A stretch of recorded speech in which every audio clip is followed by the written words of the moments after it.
We're interrupting this podcast to ask you a very important question. Have you had your Hershey's? When you need to brighten up your day, put a smile on your face with the classic creamy texture and pure milk chocolate flavor of Hershey's milk chocolate. Whether you're eating it on the go, breaking off a few pieces for s'mores night, or just treating yourself to something sweet, Hershey's milk chocolate checks all the boxes. Shop for Hershey's milk chocolate now at a store near you, found wherever candy is sold. Your customers are scrolling past your social ads, using ad blockers, and paying for ad-free streaming. But when they're listening to a podcast, they're hearing Acast ads, which are 4.4 times more engaging than with display ads. So, if you want real attention, start advertising on podcasts with Acast. Start today at go.acast.com/ads.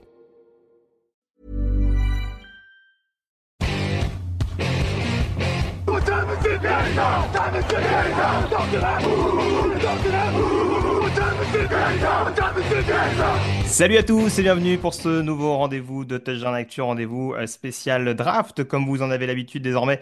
Depuis quelques jours, on se plonge au cœur de l'actualité de la présentation des différents prospects importants de la prochaine draft 2025. Quels seront les joueurs à suivre dans les prochaines années, les joueurs stars à suivre en NFL. Et aujourd'hui, après les différents épisodes offensifs que vous avez pu déjà consulter sur touchdownactu.com ou sur les meilleures plateformes de téléchargement, si ce n'est pas encore le cas, on vous invite à le faire bien sûr pour savoir un petit peu ce qui se passe du côté des quarterbacks, des running backs et des cibles en règle générale. On s'intéresse donc au dernier chapitre offensif de ces présentations poste par poste, en tout cas secteur par secteur, en s'intéressant aujourd'hui à la ligne offensive. Vous êtes plus qu'habitué à sa voix désormais, notamment sur ces fameux podcasts de présentation. Monsieur Jean-Michel Boujard est avec moi. Salut Jean-Mi. Bonjour Greg, bonjour tout le monde. Vous le savez, il est à la ligne. Il est offensif comme jamais. Yeah. Forcément, il ne pouvait qu'être avec nous pour la O-line. Du beau linge, Jean-Mi, sur ce secteur de jeu. Hein, on va peut-être déjà rapidement planter le décor, mais il a fallu qu'on fasse des choix au niveau des noms parce que, mine de rien, on peut le dire déjà d'emblée, on a affaire quand même à une classe assez profonde. Oui, voilà, c'est ça exactement. C'est-à-dire que ça manque vraiment d'une véritable star où des fois, il y a une année où tu as vraiment un joueur qui est au-dessus. On se rappelle, je sais pas moi, Andrew Thomas par exemple, on l'avait vu à Georgia, il était extraordinaire. Il nous manque vraiment un numéro un où tu te dis, ouais, lui c'est forcément un top 5. Mais par contre, vraiment une classe très profonde, que ce soit à l'extérieur, à l'intérieur, il y a beaucoup, beaucoup de talent. Eh ben, on va démarrer tout de suite, notamment avec les principales têtes de gondole, les joueurs notamment pressentis pour le premier tour. Actu, analyse, résultat, toute l'actu de la NFL, c'est sur touchdownactu.com.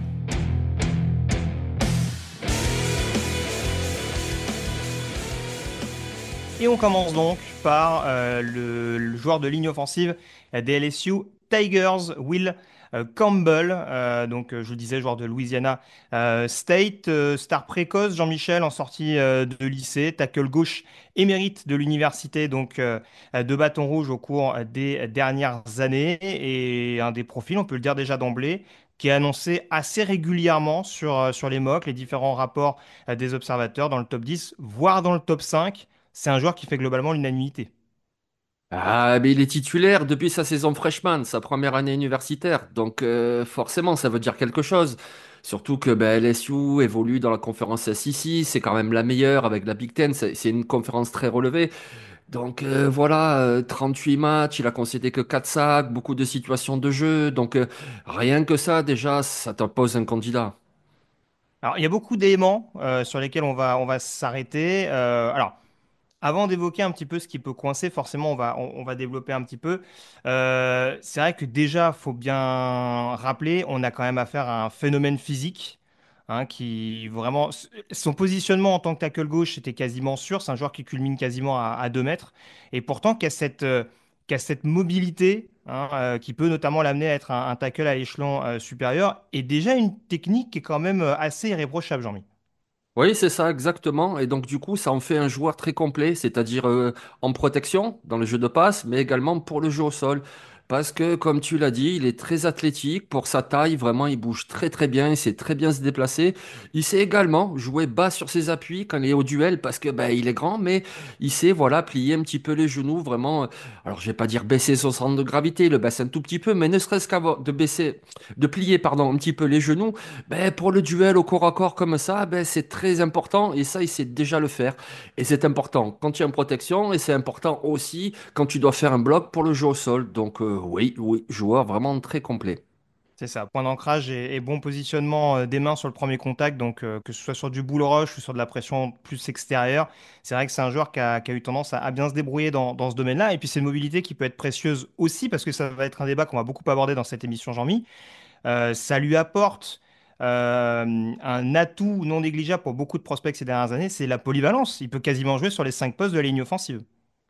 Oui, alors centre, oui, peut-être. Écoute, Il a ça été se testé en peut. tout cas dans cette optique-là. Après, c'est vrai qu'on en attend plus forcément d'un joueur avec un tel gabarit et des telles qualités, mais il a quand même été testé dans cet esprit-là. Disons qu'il a la vivacité pour le faire, parce qu'il faut être vif hein, au poste de centre. Voilà, au poste de centre, déjà tu engages le ballon, donc tu as la tête vers le sol et tu dois te relever, et tu as un Hmm. adversaire que tu dois marquer. Donc il faut être vif, il l'est. Après, oui, il sera à mon avis tackle, et sinon en guard. Donc oui, c'est quelqu'un de très polyvalent, parce que bonne technique, tu l'as dit, intelligence de jeu, formé dans une très bonne université, face à de très bons adversaires, donc il a quand même beaucoup d'atouts dans sa manche.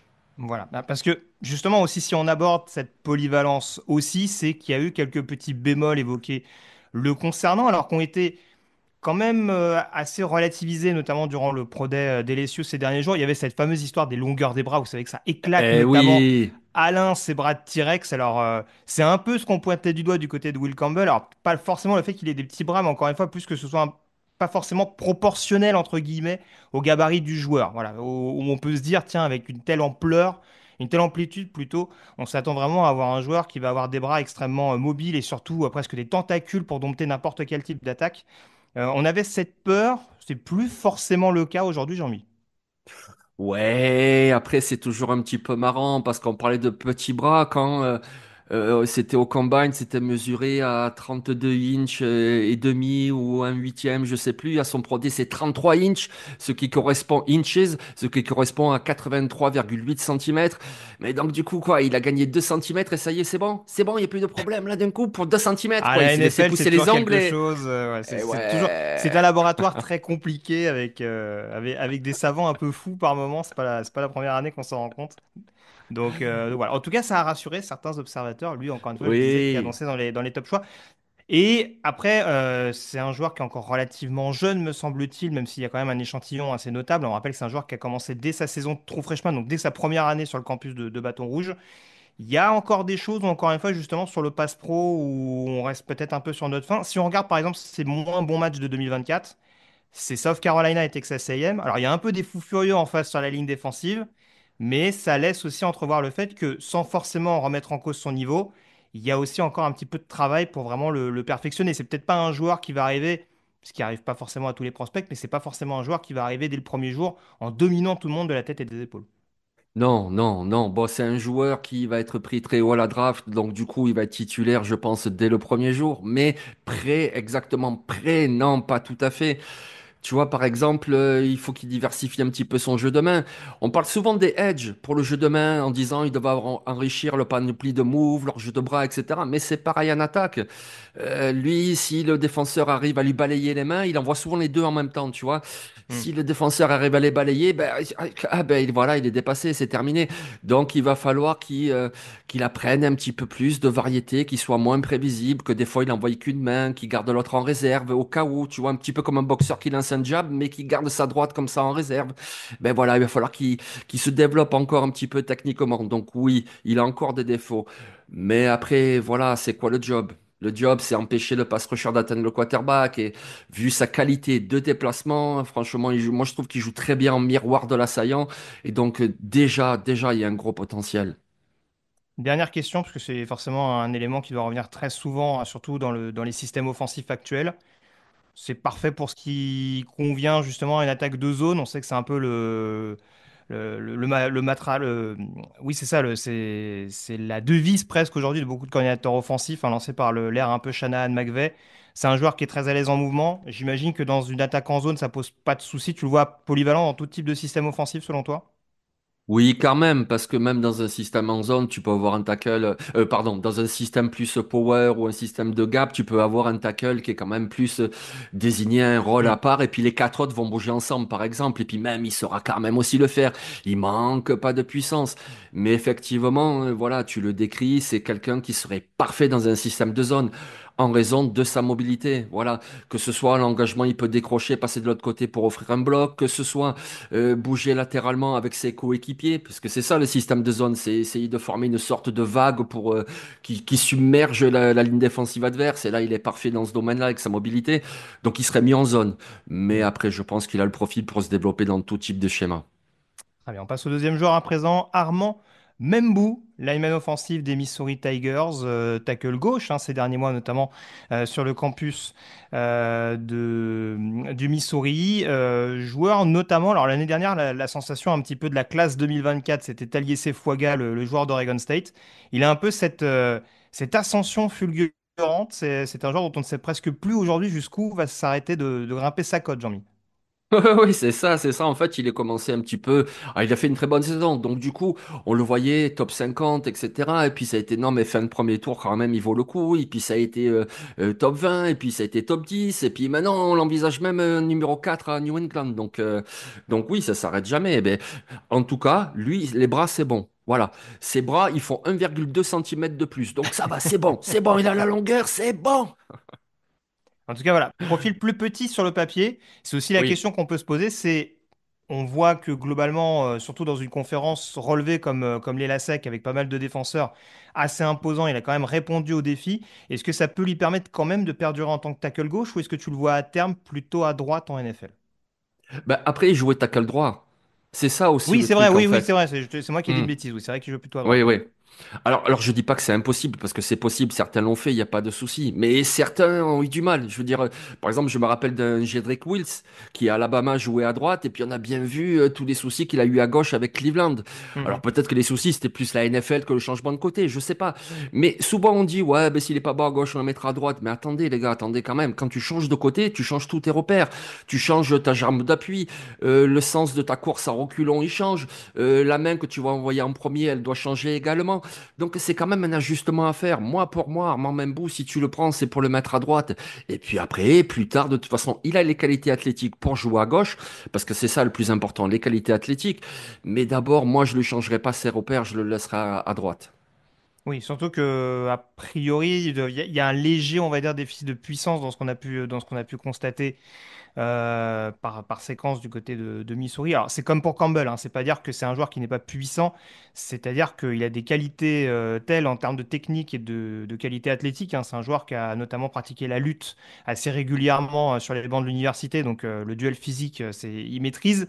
Mais c'est vrai qu'encore une fois, face à différents types de pass rushers, on ne sait pas trop comment il va pouvoir répondre justement à cet impact sur la durée. Donc forcément, ça va être quelque chose à surveiller.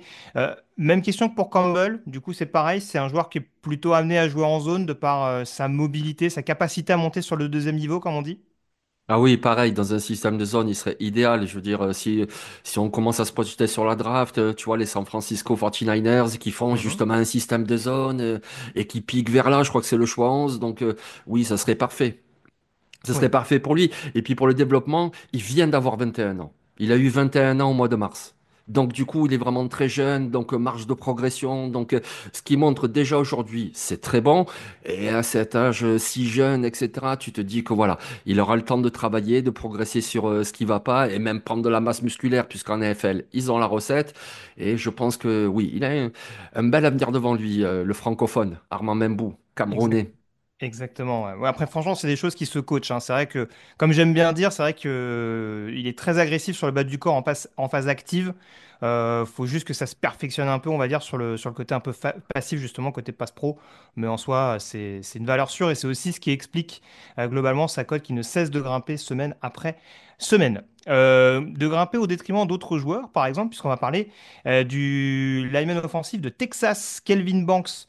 junior. Alors lui, pour le coup, il jouait à gauche, du côté de Texas. Là, a priori, je ne me trompe pas. Qui a beaucoup contribué ces dernières années à la belle saison des Longhorns, mais qui, pour le coup, alors, semble pas forcément avoir une cote similaire à Campbell et à Membou.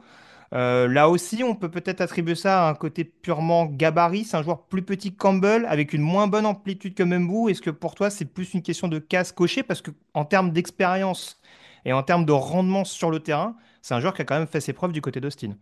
Ah ben oui, rendement sur le terrain, c'est le Lombardi Award 2024, c'est-à-dire élu meilleur lineman offensif NCAA. Donc Hmm. oui, on peut pas dire qu'il a été mauvais cette année avec Texas. Moi, je pense qu'il y a deux raisons. La première, tu l'as évoqué, c'est que voilà, c'est mensuration. Il manque un poil de taille, il manque un poil d'envergure aussi, etc. Donc c'est ce qui fait un petit peu douter. Et je pense, mais après ça c'est mon hypothèse personnelle, je pense que ce qui le fait un petit peu glisser, c'est qu'on l'a vu dès sa saison freshman, lui aussi comme un titulaire, et sa saison freshman, on s'est dit, ouh là là, voilà, c'est lui le prochain monstre. Tu vois, je parlais tout à l'heure de vraiment d'une cuvée avec quelqu'un qui se détache, et franchement, il y a 2 ans, on se disait, ben, dans 2 ans, ça sera Clevin Banks, ça va être lui, c'est sûr. Hmm. Et il a été bon. Ben, il a été bon. Il aurait pas remporté le Lombardi Award, etc., etc. Mais il n'a pas donné tout ce qu'on attendait de lui. Et je pense que c'est ça aussi qui fait un petit peu douter les franchises en se disant, mais comment ça se fait? Il avait un tel potentiel, il est devenu bon, mais il aurait dû devenir très bon. Moi, je pense que c'est ça aussi qui jette le doute. Ça, c'est toujours pareil avec ce type de joueur-là. Et enfin, c'est un peu le cas chaque année avec les tackles, parce qu'on le disait tout à l'heure. Chaque année, on va dire, sur les linemen offensifs et plus particulièrement sur les joueurs qui ont évolué sur l'extérieur, on recherche, on fantasme presque un petit peu, j'ai envie de dire, sur ce côté tackle, côté aveugle. Et c'est vrai qu'il y a beaucoup de bémols qu'on apporte sur Will Campbell. On dit, bah tiens, peut-être qu'il sera meilleur en garde. Même Bou, tiens, il sera sûrement meilleur à droite. Banks, c'est un peu la même idée parce que principalement, c'est un joueur qui est très agressif sur le jeu au sol. Là aussi, j'anticipe un peu ce que tu allais dire, Jean-Mi, mais je pense que c'est difficile de dire qu'il peut pas jouer dans une attaque en zone, Kelvin Banks, parce que ça a vraiment été un joueur. Qui a régalé sur le jeu au sol du côté de Texas. Mais c'est vrai que sur le pass pro, son positionnement des mains, notamment, n'est pas toujours parfait. En tout cas, est encore largement perfectible. Donc là aussi, c'est peut-être ce qui effraie, pour rejoindre un petit peu ce que tu dis sur la situation de Calvin Banks. En tout cas, on se dit, tiens, on était quasiment sûr de certaines choses. Et finalement, bah non, c'est peut-être pas aussi excellent que ce qu'on pensait à la base. Ouais, c'est ça, tu vois, sur mes petites notes, j'ai des petits tirés comme ça. Il y a un tiré, il y a marqué puissant et agressif pour le jeu au sol. Oui, au jeu au sol, il est impeccable, impeccable. En protection, moi, je le trouve pas mauvais en protection, mais je pensais qu'il deviendrait meilleur que ça. Alors qu'il se fait un petit peu déborder parfois sur certaines séquences. De toute façon, c'est une position tellement ingrate. Parce que tackle offensif, tu vas jouer 40 jeux par match, et sur 38 jeux, tu vas être impeccable, et sur 2 jeux, tu vas concéder un plaquage pour perte et un sac, et on va dire, oh là là, un match catastrophique, On il le est pas bon, savait. etc. Et ouais, ouais, voilà. C'est vraiment ingrat comme position, c'est vraiment ingrat parce que voilà, la façon dont on en parle là, faut pas imaginer qu'il se fait trouer à chaque fois. Mais effectivement, lorsqu'il a, mettons, un edge rusher qui est un peu plus explosif, qui change de direction, qui le feinte, eh ben, la mobilité latérale et puis même le jeu de main, le positionnement des mains, c'est pas encore tout à fait ça. Donc c'est ça qui crée un peu des petits doutes. Mais bon, ça aussi, ça se coach. Et puis le talent intrinsèque, pour moi, il est là. Clairement, je te rejoins à 100%. Là-dessus, dernier joueur de, alors j'allais dire quasi sûr premier tour. Encore une fois, on peut jamais avoir des assurances, hein. Après, c'est des histoires un petit peu d'amourette parfois entre les franchises et certains prospects qui rencontrent dans les interviews ou qui peuvent voir sur les différentes vidéos. On va parler du cas Josh Simmons, tackle gauche d'Ohio State ces derniers mois, qui était à la base du côté de l'université de San Diego State, recruté en 2023 du côté d'Ohio State. Exercice incomplet en 2024 du fait d'une blessure assez précoce, Jean-Mi, ce qui ne lui a pas permis notamment de participer sur le terrain au sacre des Buckeyes en fin d'année. Toutefois, quand on regarde sur le papier, là aussi, si on est sur la devise, on dira, des cases cochées, c'est quand même un profil extrêmement intriguant si on recherche un tackle gauche, on va dire, besogneux et vaillant à l'échelon supérieur. Ah oui, oui, oui, il se déplace très très bien. Le fameux miroir dont on a parlé tout à l'heure, voilà, il le fait très bien. Vraiment, il se déplace en reculant comme ça, en miroir du head rusher. Vraiment, il est très mobile, il joue très bien, mais il joue bas sur ses appuis. Je trouve qu'il a une bonne technique de main. Alors après, attention, hein, la longueur de bras, c'est la même que Will Campbell, exactement la même, hein, 33 inches, hein, voilà, la Mais il même. est plus Et petit. ouais, ouais, non C'est mais peut-être je ce sais qu'il joue, pas. hein, je sais pas. Moi, ça Je me suis rend pas fou, scout ça. NFL encore. Ouais, je sais pas. ça. Ouais, il est plus petit de quoi? De 4 centimètres ou enfin bon, bref. Mais Non, moi, ce oui, qui m'inquiète, vas-y, vas-y. Pardon. Ce qui m'inquiète pour lui, ben, tu l'as évoqué, c'est sa blessure au genou. Parce que Hmm. justement, c'est c'est un tackle. Alors voilà, quand on parle des tackles, on parle d'un tackle power ou d'un tackle finesse. Voilà, lui, c'est plus le tackle finesse. Dans le sens où, évidemment, c'est quand même un grand gabarit, attention le gars. Mais je veux dire, sur un terrain de football américain, c'est plus le tackle qui se déplace très bien, qui a une bonne technique, etc. Plus que de la puissance. Et le problème, c'est qu'une blessure au genou, pour un gars dont la qualité première, c'est le déplacement, ben, il va falloir voir un petit peu les rapports médicaux, qu'est-ce que ça donne lors des visites, quand les franchises vont le tester, parce que c'est vraiment ça. Après, il y a un deuxième petit point que j'évoquerai tout à l'heure, mais c'est vraiment cette blessure au genou qui m'inquiète. Oui, c'est ça. Et puis, c'est un joueur qui, en effet, joue beaucoup, notamment sur le bas du corps, sur le côté jeu de jambes. C'est un profil, je dis aussi intriguant, parce que, justement, je trouve qu'à l'inverse des trois premiers joueurs dont on a parlé, je trouve que c'est plus en phase passive, entre guillemets. Je trouve qu'il y a plus d'éléments rassurants sur le pass pro que sur vraiment le jeu au sol en tant que tel. Et encore une fois, ça ne veut pas dire qu'il est bon dans un domaine et mauvais dans l'autre, mais il y a peut-être plus de références sur le côté où on se dit, bon, bah voilà, si on a besoin d'un joueur pour vraiment assurer la protection d'un quarterback, notamment d'un jeune quarterback potentiellement, bah, c'est pas forcément un joueur déconnant, c'est pas aussi talentueux peut-être sur le papier que pouvait l'être un Paris Johnson Jr. en provenance de la même université il y a quelques mois de ça, mais en tout cas, il y a des éléments sur lesquels on peut s'appuyer au-delà du registre médical dont tu parlais. Oui, oui, exactement. Non, c'est quand même un très bon joueur. Voilà, moi, c'est vraiment le rapport médical qui me fait peur. Après, c'est un petit peu, j'ai vu des fautes de concentration, et notamment, c'est quelqu'un qui est sujet aux pénalités, par exemple, des faux départs, il anticipe, ou des retenues de maillot quand il est dépassé. Voilà, il va falloir qu'il discipline un petit peu son jeu, mais il a quand même beaucoup de potentiel. Rien que pour la protection, c'est tellement précieux, la protection. Évidemment qu'on demande à un tackle aussi d'être vraiment un facteur dans le jeu au sol. Évidemment, cette composante est importante. Mais on demande avant tout un tackle, surtout s'il joue à gauche. Hein, on le rappelle, pourquoi on dit côté aveugle, c'est parce que 99% des quarterbacks sont droitiers, donc avant de lancer, ils tournent leurs épaules vers la droite. Ils ont moins de vision sur leur côté gauche, et donc il leur faut un gars qui vraiment les protège sur ce côté gauche. Et dans ce domaine-là, avec sa mobilité, son intelligence de jeu, sa technique déjà établie, ben oui, c'est quand même un joueur très précieux. Pour moi, il n'achète pas au premier tour. Oui, et puis ça fait aussi partie de ces joueurs-là qui, en effet, maintenant c'est devenu monnaie courante, mais voilà, des joueurs qui transfèrent. Quand tu es dans une petite, entre guillemets, université comme les San Diego State, où en plus ça courait beaucoup pour le coup à l'époque, et que tu dois passer dans un plus gros programme en étant le tackle gauche qui doit protéger le quarterback star dans une attaque beaucoup plus équilibrée, bah forcément, il y a des choses qui doivent encore s'apprendre, mais on voit qu'ils les assimilent quand même assez rapidement. Ça aussi, ça doit rassurer pas mal, je pense, de front office d'organigramme NFL. Donc c'est pas inintéressant à ce niveau-là. Tu voulais rajouter quelque chose d'autre sur Simmons? Ou Non, c'est ce non. que tu as précisé il y a quelques autres? D'accord, très bien. Bah écoute, on a fait le tour globalement sur ces quatre principaux profils. Juste, j'ai pas posé la question, mais ça reste quand même adéquat, je dirais, pour de la zone, de la gap. C'est pas, il n'y a pas forcément de préférence particulière pour un système offensif, selon toi, pour Josh Simmons? Non, bah disons qu'il est plus en mobilité qu'en puissance. Donc Mhm. quelque part, ça va être mieux pour de la zone. Mais bon, il a quand même du gabarit, hein, donc Il même s'adaptera pour de du toute gap, façon. ça va aller. Oui, Après, on rappelle qu'aujourd'hui, il y a trois quarts des équipes qui jouent en zone, hein. oui, en La plus fameuse donc. Copycat League. Donc voilà, bon, a priori, ils devraient trouver leur bonheur. Voilà ce qu'on pouvait dire. On passe à présent aux outsiders sur les différentes positions. Et on va commencer, Jean-Mi, par un joueur qui était quand même borderline premier tour également. Enfin, en tout cas, premier tour sûr. Parce que c'est un joueur qui a quelques petites zones d'ombre, mais c'est compliqué quand même de ne pas parler des outsiders.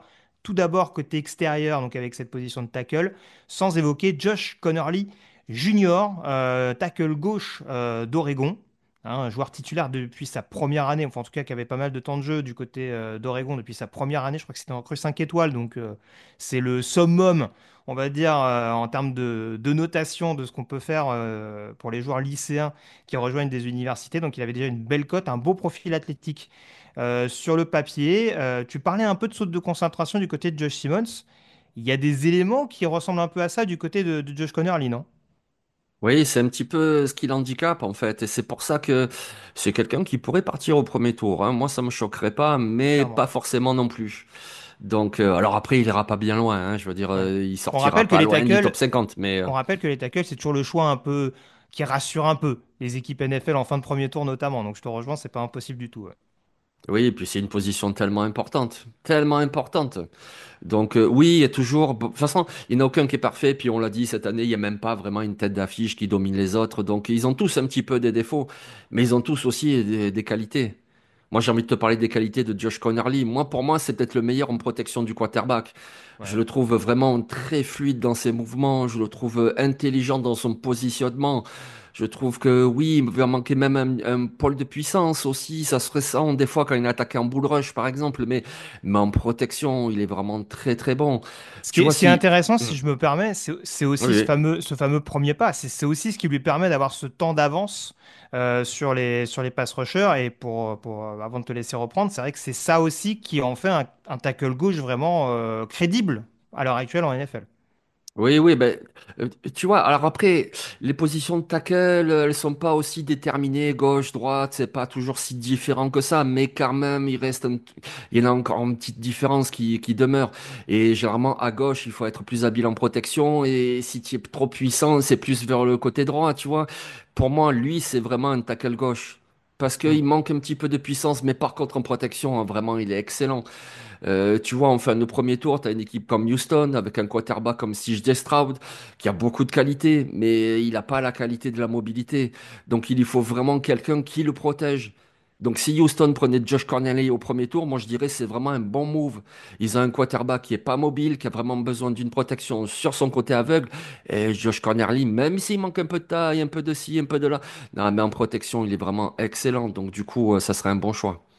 C'est ça, vraiment réussir à développer cet aspect passe pro, surtout que ça, on l'a pas forcément développé, mais il faut rappeler qu'à Oregon, par exemple, un Dylan Gabriel avait quand même l'habitude de lancer vite la balle. Donc ça facilite aussi parfois le temps, on va dire, en termes de passe pro de Josh Connerly. Peut-être qu'avec des quarterbacks un peu plus gourmands, on va dire, en termes de ballons conservés dans la poche, ça peut être problématique. Donc je te rejoins un peu, l'exemple de Houston, c'est important. Son environnement sera crucial pour pas lui mettre trop de pression non plus d'emblée s'il vient être tackle gauche dès ses débuts en NFL. Oui, à Chicago, ça sera plus compliqué, par exemple. Ouais, clairement, on est d'accord là-dessus. Deuxième joueur dont on peut parler, alors c'est pas le même profil physique, Pas ce du sera tout. sans doute pas la même utilisation non plus. Ereante Ersery, tackle de Minnesota, qui lui aussi jouait tackle gauche du côté des Golden Gophers, mais autant du côté d'Oregon, hein, Jean-Mi, on avait une attaque assez équilibrée. On va le dire tout de suite quand même, du côté de Minnesota, on court beaucoup. Et a priori, il faut s'attendre à un sérieux déménageur, notamment sur le jeu au sol avec Arcery. Ah, mais lui, tu vois, quand on parlait, ben, on l'évoquait tout à l'heure, des tackles plus finesse, des tackles vraiment plus power, puissance. Ah, lui, c'est un monstre. Il est grand, il est hyper costaud, il est très puissant, il est très imposant. Il a des mains violentes, les mains violentes. Lui, il distribue des pancakes et tu sens qu'il adore ça. Donc, oui, oui, c'est vraiment quelqu'un de très puissant qui est fait pour le jeu au sol. Ça, il y a pas de problème. Et puis, en plus, ses bras, ils sont un demi-centimètre plus grands que ceux de Will Campbell. Donc, c'est bon. Ah, si en plus, c'est un déménageur, c'est un ours avec des petits bras, là, on aurait été vraiment dans le concept très, très intéressant. Alors, en effet, je pense que tu vas me rejoindre là-dessus, Jean-Mi. On est quand même plus sur du profil pour jouer a priori à droite sur le papier. Un joueur qui dans de la zone va vraiment s'éclater parce que c'est un joueur extrêmement agressif et vraiment capable tu le disais tout à l'heure, enfin de distribuer les tartes, notamment quand il monte sur le deuxième rideau. Donc ça va être un joueur très courtisé là-dessus. Forcément, il a les défauts de ses qualités, c'est-à-dire que c'est un joueur très grand et que justement en termes d'équilibre, en termes de point d'ancrage justement, c'est pas forcément ce qui se fait de mieux par rapport à d'autres joueurs de la QV. Eh non, parce qu'il est vraiment imposant, c'est ça, c'est exactement le revers de la médaille. Donc, tu peux pas tout avoir non plus. Tu peux pas non plus avoir la même fluidité de mouvement qu'un Mm. Will Campbell qui est plus léger, qui est plus élancé. Donc, Oui, là le oui, miroir est un peu forcément. décalé, ouais. Oui, c'est ça, voilà, ouais. C'est un miroir un peu à la Picasso, C'est mais bon, ça. pas trop quand même. Quand même, c'est un bon joueur. Et puis, je trouve qu'il a montré de la progression en protection l'année dernière. Donc même pourquoi pas à gauche, tu vois. Tu sais ce qui me ferait rêver, moi, tu vois. C'est le gars, il est de Kansas City, R-Series. Et Mhm. donc, du coup, tu le prends aux Chiefs et tu le mets à côté de Soumatayan qui joue garde gauche. Et là, voilà, tu as la muraille de Chine, là. Tu as deux monstres. C'est ça. Bon, faudra être un peu plus mobile, mais oui, c'est sûr qu'en Mm. effet, sur le papier, en tout cas, ça sera extrêmement dissuasif. Ça fera gagner un petit peu de temps à Patrick Mahomes, et je pense que c'est pas de refus aujourd'hui pour le quarterback des Chiefs. Je te rejoins là-dessus. On a parlé de nos deux outsiders concernant le secteur extérieur de la ligne offensive. On va à présent parler de nos deux outsiders sur le secteur intérieur, avec notamment, là encore, je parlais de joueurs intrigants tout à l'heure avec Josh Simmons. Je pense qu'on peut dire que c'est un des profils qui ont fait baver quand même deux trois. On va parler de Gray Zabel, joueur de North Dakota State. Alors, vous le savez, quasiment chaque année maintenant, hein, on a un prospect qui sort de l'université du Bison, même si on parle d'une université de deuxième division universitaire. North Dakota State, pardon, champion universitaire justement de 1AA de nouveau cette année, hein, après quelques années, on va dire, à laisser la vedette à d'autres programmes, tout en restant dans le coup. Mais donc Grayzable, tackle sur le papier, Jean-Mi, et qui, comme beaucoup d'anciens joueurs du Bison, peut-être qu'Odimo Knisapart, lui qui jouait déjà sur l'intérieur, semble quand même prédestiné pour jouer plutôt intérieur. Là aussi, un peu comme ce que je disais avec Will Campbell, on a potentiellement affaire à un joueur qui peut jouer sur les cinq positions de la O-line. Bah, c'est surtout qu'il a joué les 5 positions sur la O-line en Bah North voilà. Dakota State, voilà, tout simplement. Alors au poste de centre, il a assez peu joué, mais il a beaucoup, il a eu fait une saison titulaire en tackle droit, une saison titulaire en garde gauche. L'année dernière, il était titulaire en tackle gauche. Il a joué toutes les positions sur la ligne offensive. Donc ça, déjà, c'est une grande force. On le disait tout à l'heure, il suffit pas de se dire bon, vu son gabarit, ceci, cela, tu le mets à gauche, à droite, à l'extérieur, à l'intérieur. Non, non, non, non. C'est des positions différentes, vraiment. Par exemple, jouer guard et jouer tackle, c'est pas la même chose. Quand tu joues tackle, tu as plus d'espace à couvrir, donc il faut d'autres qualités de mobilité. Quand tu joues à l'intérieur, ben, le jeu, il arrive plus vite. Parce que les défensifs tackle, ils sont plus près de toi que le edge rusher du tackle. Donc, du coup, il te faut vraiment une soudaineté, une explosivité. Enfin, bref, c'est pas les mêmes positions. Et Grezabel, il a montré qu'il était bon dans toutes les positions. Ça te pose vraiment là la valeur du joueur. Après, tu parlais de cette mobilité, on va dire, latérale. C'est peut-être son principal bémol parce qu'on parle quand même d'un joueur qui, là encore, pour son gabarit, c'est la même taille d'ailleurs, je crois que Will Campbell. J'ai pas les poids exactement, j'ai plus Oui, oui, il exactement fait 2 mètres, ouais. Mm. Ouais, c'est ça.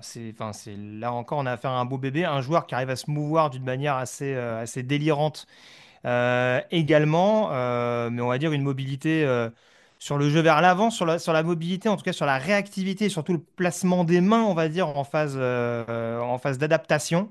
C'est plus compliqué. C'est aussi ce qui paraît un choix risqué si on est amené à le placer tackle, que ce soit à gauche ou à droite. Ah, moi, je pense qu'il va faire une carrière un petit peu comme son prédécesseur à NDSU, Cordell Volson, c'est-à-dire que ben voilà, là, il était tackle, etc. Mais il va jouer surtout à l'intérieur, moi, je pense. Parce que ben, déjà, c'est les bras les moins longs de notre podcast. Donc, du coup, voilà, les fameux bras, voilà, déjà. Et puis, ouais, effectivement, la mobilité latérale, etc. Moi, je pense que, tu sais à qui il me fait penser? Il me fait penser Mhm. à Graham Barton. Qui est Ouais. parti en fin de premier tour l'année dernière et qui, pareil, à l'université de Duke, il jouait tackle, tackle gauche comme lui, et puis qui a fait une saison titulaire hein, au poste de centre avec Tampa Bay. Et moi, je pense que Grezabel, il va jouer guard et pourquoi pas même au poste de centre. Mais voilà, plus vers l'intérieur parce que il est vraiment très très mobile dans les petits espaces. Là-dessus, il n'y a pas de problème. Après, à l'extérieur, là où il faut couvrir plus de terrain, etc. Et c'est peut-être un petit peu plus compliqué. Moi, je pense que sa polyvalence, le fait qu'il ait déjà joué tackle à gauche et à droite, c'est très très précieux pour une équipe NFL, mais pour dépanner. C'est-à-dire que Ouais. dans un match, tu as ton titulaire qui se blesse, et ben c'est bon, il prend le relais.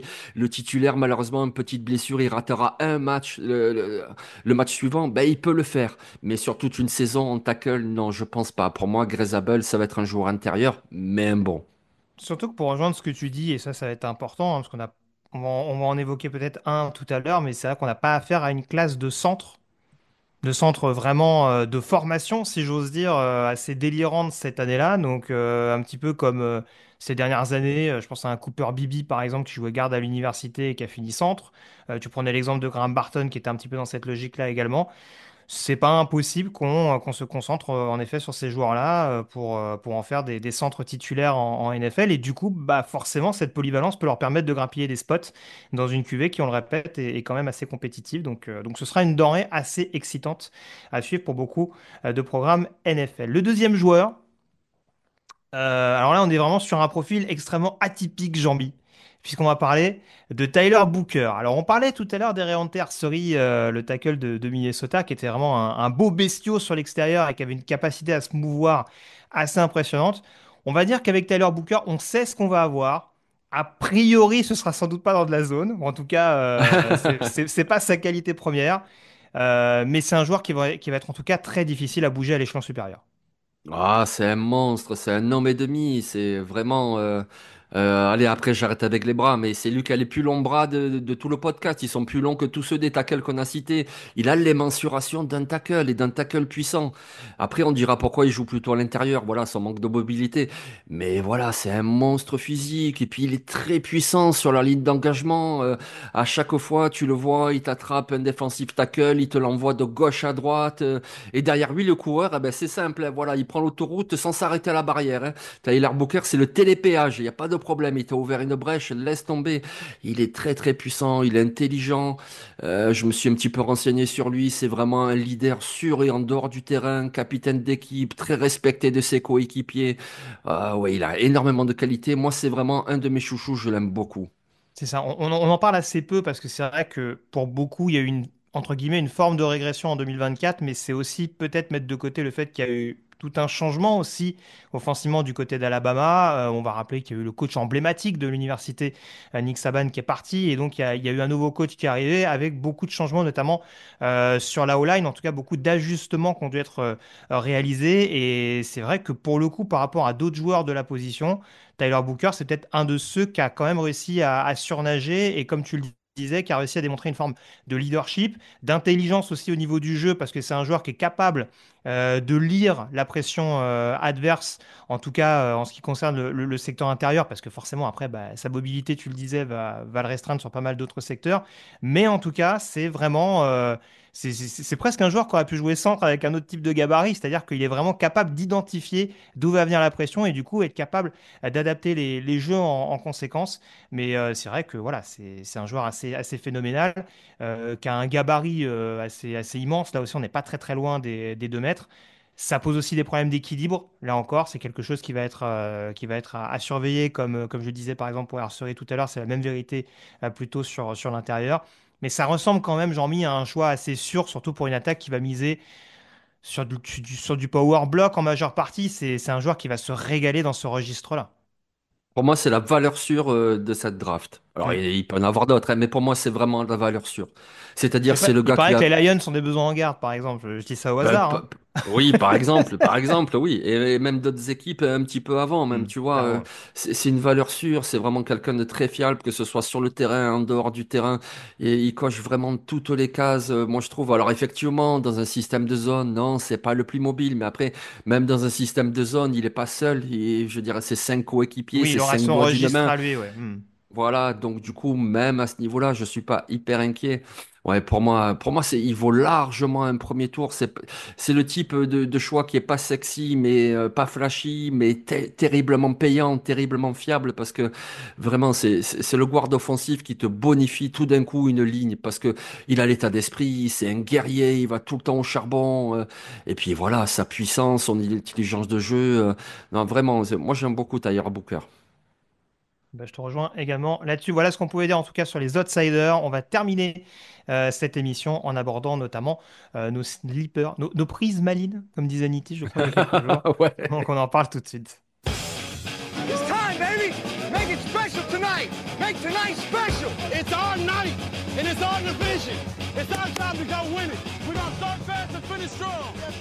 Avec plutôt des joueurs intérieurs pour parler de ces bonnes prises. Ce qui est logique en soi par rapport à ce qu'on vous a dit, le fait que notamment les tackles sont très souvent bien considérés par les franchises. On aime bien se rassurer avec ce registre-là. Les linemen intérieurs, on peut se dire qu'on a quand même des bonnes opportunités à saisir ici et là, troisième, quatrième, cinquième tour notamment.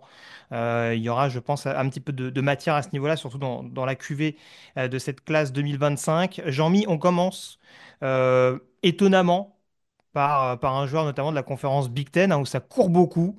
On va parler de Connor Colby, garde d'Iowa notamment, alors qu'il y avait une belle cote depuis pas mal d'années sur le campus d'Iowa City.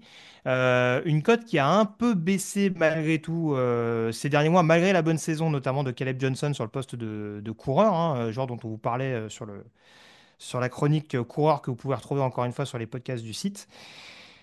Comment on explique j'allais dire régression, en tout cas cette reconsidération des scouts NFL à son égard et où il faut l'attendre? Qu'est-ce qui en fait justement, à tes yeux, une prise maligne malgré tout? Alors, qu'est-ce qui lui manque? Ben, déjà, il y a la position qui joue contre lui, parce que tu vois, là, on parle de, je sais pas, 10 joueurs en tout, et puis il n'y en a qu'un qui est un véritable guard, c'est Tyler Booker. Mhm. Après, à la limite, Zabel, mais il jouait tackle, mais c'est parce qu'on l'envisage comme ça. Mais déjà, voilà, la position le joue un petit peu contre lui, donc pour être au premier tour, si tu es un guard, faut vraiment être un phénomène. On se rappelle de Osiris Torrance, qui nous plaisait à tous, et finalement, il a fini en fin de deuxième tour, ben, c'est un guard, et c'est souvent moins bien considéré. Déjà, il y a ça. Après, c'est pas le plus puissant non plus des guards offensifs. Donc, du coup, il y a certaines équipes qui préfèrent un système, voilà, de homme à homme, de gap, de power, comme appelez-le comme vous voulez, et qui vont dire, bon, ben, lui, dans notre système, c'est peut-être pas tout à fait ça en plus. Voilà. J'avais dit que j'arrêtais, mais niveau mensuration, longueur de bras, tout ça, c'est pas exactement ça non plus. Donc, il y a plein de petits éléments qui font que ben, ça va être plutôt un joueur. Moi, je pense qu'il peut partir le vendredi en fin de troisième tour, mais peut-être sinon du samedi, tu vois, le quatrième tour. Parce que quand même, il a des qualités. Il a quand même beaucoup de qualités. Depuis tout à l'heure, on parle du système de zone. Ben, lui, en système de zone, Ah, il va être impeccable. comme un Je veux poisson dire, dans l'eau, ouais, c'est sûr. voilà, il est Et alors, est-ce que c'est pas intelligent. un peu trop le cas? Parce que est-ce qu'on touche pas justement aussi une université qui est un peu trop portée sur un secteur?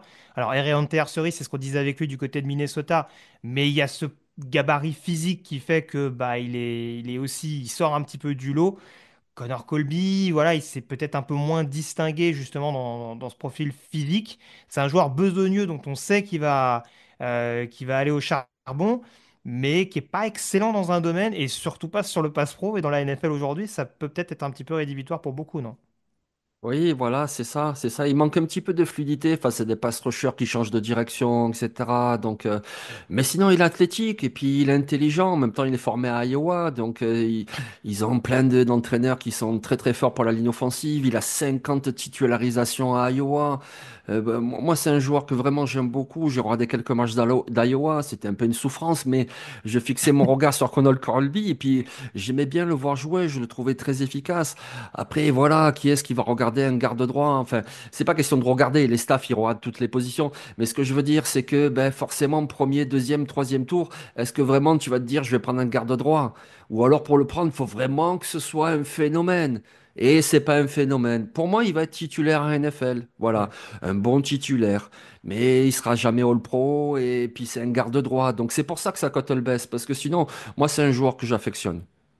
Moi, je te rejoins sur tout ce que tu dis. J'ai un peu peur quand même qu'avec la QV, il descende même peut-être quatrième, cinquième. Mais ça ne veut pas dire, en effet, comme tu le disais, qu'il ne puisse pas, si une équipe a le béguin pour lui, être sélectionné en fin de deuxième jour. Je pense pas que c'était ton propos initial de dire qu'il était forcément recruté à coup sûr jour 2. Mais voilà, je pense que ça va beaucoup le desservir, ce côté un peu.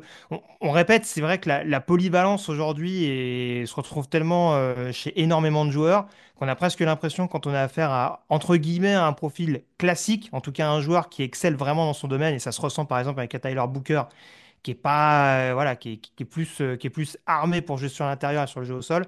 Bah là avec un Connor Colby qui sort encore moins du lot sur le profil athlétique. Bon bah on se dit ok quoi, on va voir si au troisième jour on est content de tomber sur lui, on le prendra. Mais pour l'instant, il n'y a rien qui nous fait vraiment triper outre mesure. Donc c'est là-dessus que je te rejoins et ce qui risque d'en faire potentiellement une belle opération par la suite. Une prise maligne. Exactement.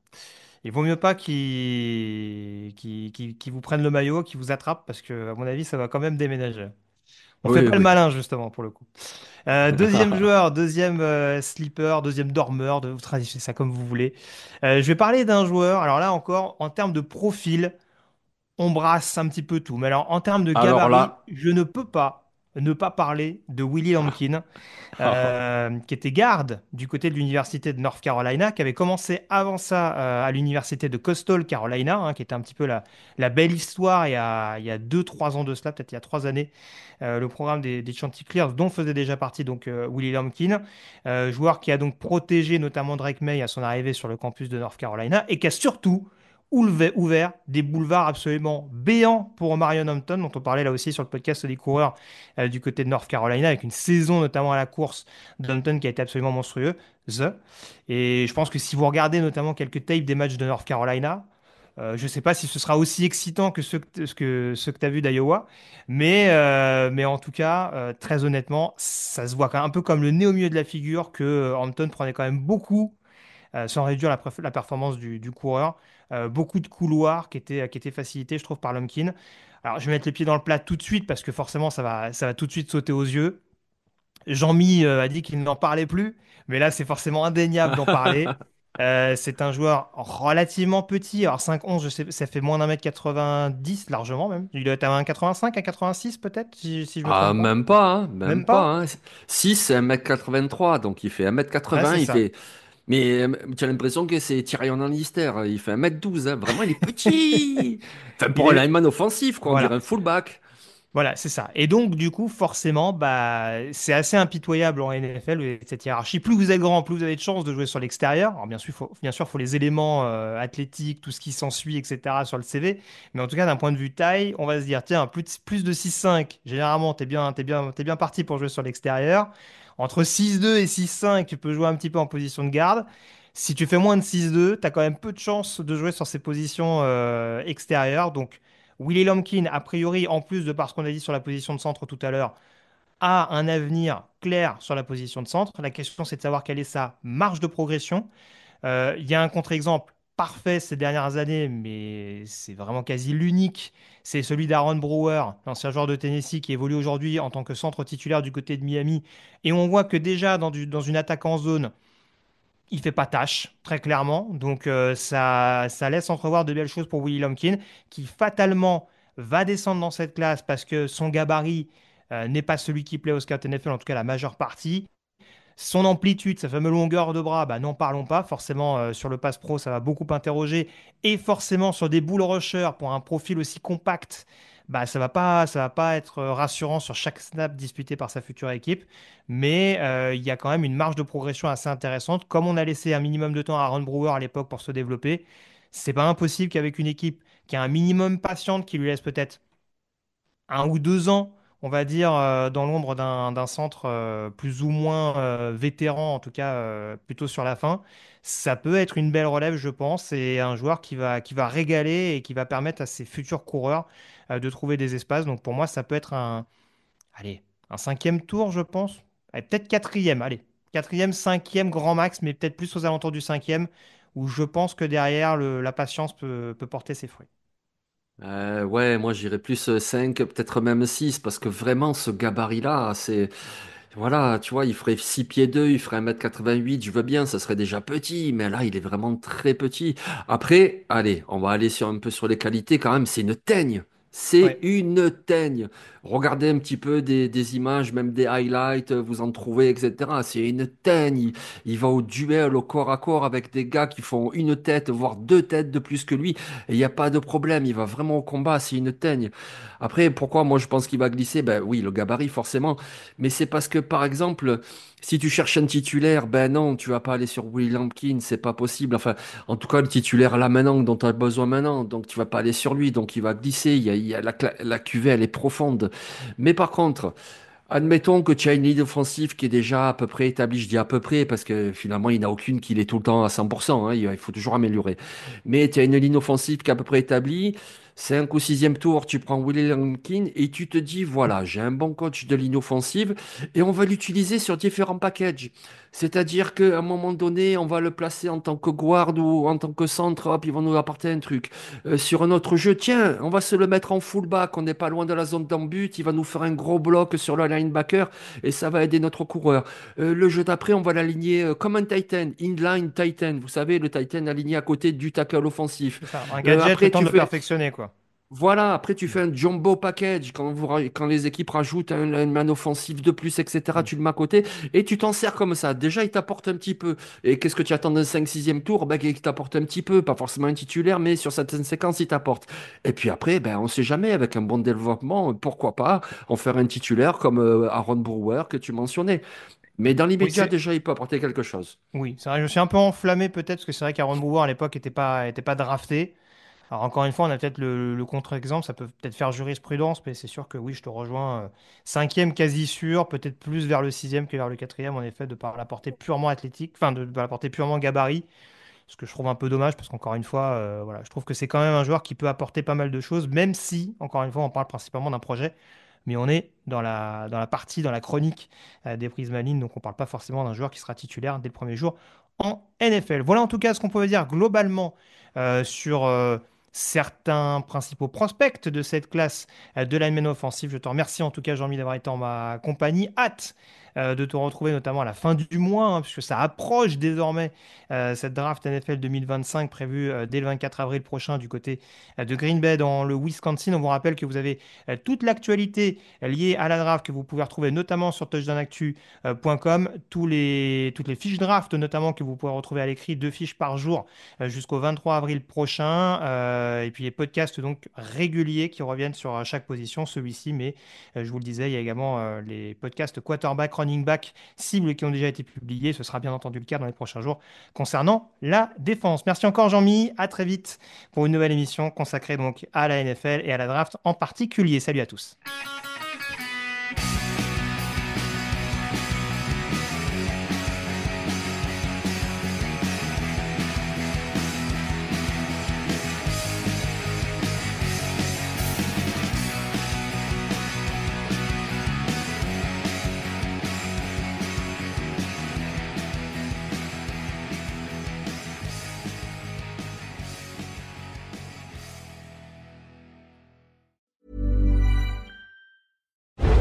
Strap in. You're in the race with F1 TV Premium. See what the race director sees with custom multi-view. Watch every jaw-dropping moment in live 4K UHD. Across up to 6 screens, uninterrupted. Experience ultimate live immersion with F1 TV Premium. Available on selected devices.